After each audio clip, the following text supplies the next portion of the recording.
Bueno, consultas para Sergio Moadev. Hice una denuncia por defensa al consumidor por unas botas que compré online y que cuando quise devolver me contestó el local que no son sus políticas y que solo cambian talle. Hice la denuncia en abril y recién este mes me dieron audiencia para decirme que el proveedor no se había presentado y que nunca había contestado cuando se quisieron poner en contacto, por lo que no se podía hacer nada más que juicio. ¿Quién hace un juicio por un par de botas?, se pregunta. ¿Realmente eso es todo lo que se puede hacer? ¿Los comercios pueden tener entonces sus propias leyes?, dice Carolina. Bueno, no, los comercios tienen que acatar la ley argentina que dice que tienen que cambiarla dentro de los 30 días por talle, o incluso ella tiene derecho a devolverlas dentro de los 10 días si las compró esas botas online, digital. Sí. Así que si el proveedor no se presentó en defensa del consumidor, hay algo interesante, que es una multa de aproximadamente un salario mínimo vital y móvil por esa falta de presentación, porque tienen el deber legal de ir las empresas a defensa del consumidor, a las audiencias, cuando las citan. Así que, Carolina, yo lo que haría es hablar con el organismo y pedir esto a tu favor. Es decir, que si el comercio no se presentó, bueno, iniciar y seguir ese sumario en defensa del consumidor. Y después el juicio, sí, la verdad es que no tiene sentido por lo que sale de honorarios, pero también hay la posibilidad de que sea justicia gratuita, es decir, que no hay costas para litigar, no hay tasa de justicia, y bueno, es un incentivo si se pide daño punitivo o algo para un colega que lo quiera tomar. Igualmente, María, ahí defensa del consumidor tiene que activar este caso para que haya justicia y que le devuelvan o le cambien el talle de las botas, lo que sea. Que lo pida ahí en defensa con un escrito que se lo van a aprobar bien. Hay que ver de qué municipio o dónde fue y tratar de activar ese expediente. Muy bien. Antonio pregunta, me jubilé hace 7 años después de trabajar en una empresa láctea. El cálculo me daba el 77% del sueldo que cobraba. Actualmente estoy en el 45% del trabajador en actividad. ¿Hay que hacer juicio a ANSES por el reajuste de haber jubilatorio? ¿Sale o no? ¿Y cuánto demora? Sí, el juicio demora unos 28, 34 años aproximadamente, no, más o menos. Son juicios larguísimos los de reajuste, pueden ya tardar 10 años, esto en serio. Y la verdad es que sí, para que la ANSES, ante una liquidación, reajuste, en general se hace un juicio y esos juicios se demuestra justamente la actividad, lo que se cobraba, y habrá que ver las chances con un profesional en una entrevista, pero lleva tiempo. Así que para Antonio, sí. Hay pocos casos, digamos, lo ideal sería que revises la liquidación del ANSES primero con un colega que haga derecho previsional, que te juntes con él a ver si están liquidándote bien. Si no se puede pedir ante la administración, en general, la verdad es que lo que funciona es el juicio, es la acción judicial. A veces algunas cosas se pueden corregir administrativamente y otras requieren una acción judicial. Demora años y tardan, sí, lamentablemente. Bueno, dice Esperanza, que vive en Luján, yo soy hija única.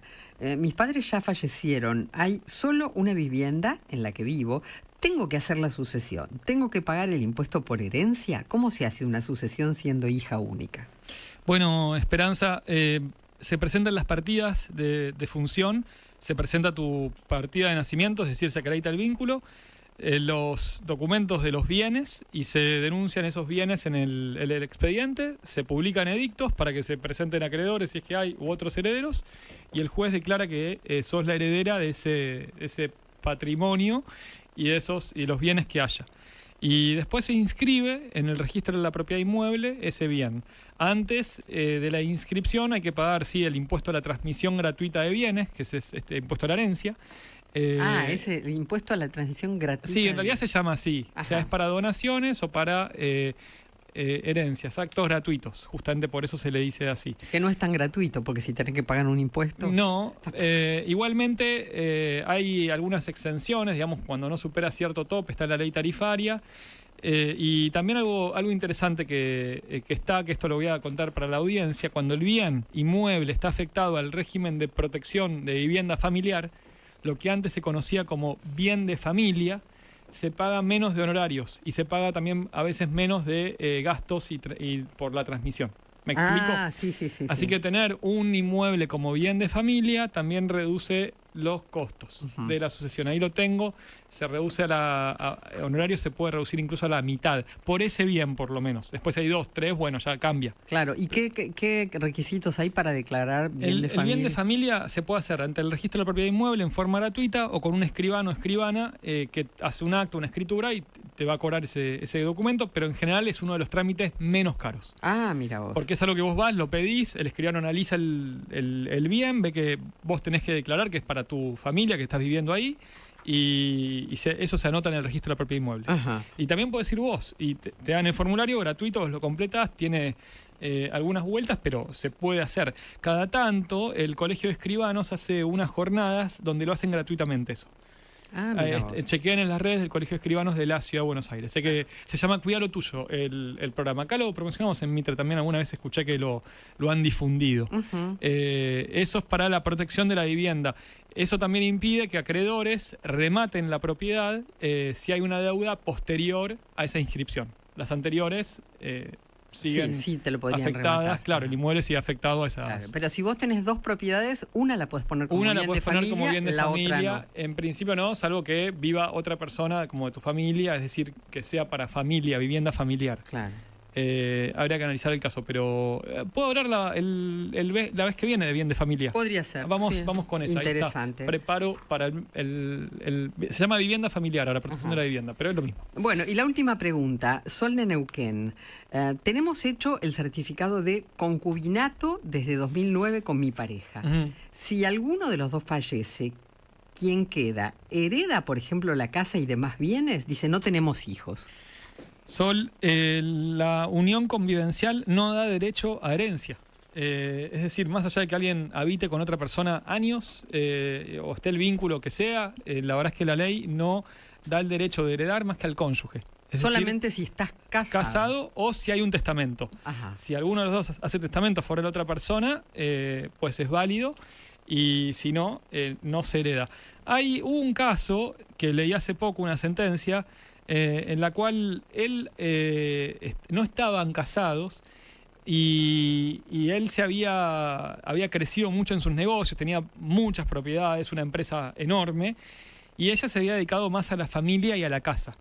Es decir, que fue el sostén como para que el sostén o parte de esa, entre comillas, sociedad, ¿no? Claro. Y ahí los jueces, el tribunal aplicó la perspectiva de género y dijo, mirá, acá hubo un aporte común para construir todo ese imperio económico. Con lo cual, ella tiene derecho a una compensación, más allá de que no haya habido un matrimonio, de $50.000. Ajá. Le dieron a la concubina, ahora se llama conviviente, $50.000 de compensación, más allá de que no estaban casados. Claro. Pero es algo excepcional, es una acción que aparte hay que hacerla a los 6 meses del fallecimiento. Hay que demostrar que la situación generó un desequilibrio, que ese desequilibrio fue por la ruptura, porque él falleció, y otros requisitos más que están ahí en la ley. Así que no es tan simple. La regla es que unión convivencial no se hereda. Es el caso Sarlo. ¿Te acuerdan que Beatriz Sarlo, la escritora, tenía un esposo? Un marido, sí. Nunca se había divorciado, pero no convivían. Ese caso es el que no convivían. ¿Cómo? O sea, dejó al gato. No, ahí se está discutiendo, está la prima, está el portero y está el Estado, que también quiere la herencia vacante de Sarlo. El caso de Sarlo en realidad es al revés. Se habían casado, pero como estaban ya separados de hecho, no hereda. Ese es el caso de Sarlo. Entonces, ¿para qué sirve la unión convivencial? Por ejemplo, para pensión. Okay. Ante el ANSES. Por ejemplo, laboral, indemnización por fallecimiento. La mitad de despido con causa. Ajá. Sin causa, en realidad. Sería el despido incausado, el común. Muy bien, Por gracias ejemplo, Sergio. entre otras cosas. Sí, bueno, buena semana. Buena semana, buen vamos resto a de la Argentina, semana. Vamos a Argentina. la verdad que vamos con Suiza. Sí, señor. Nos vemos la semana que viene.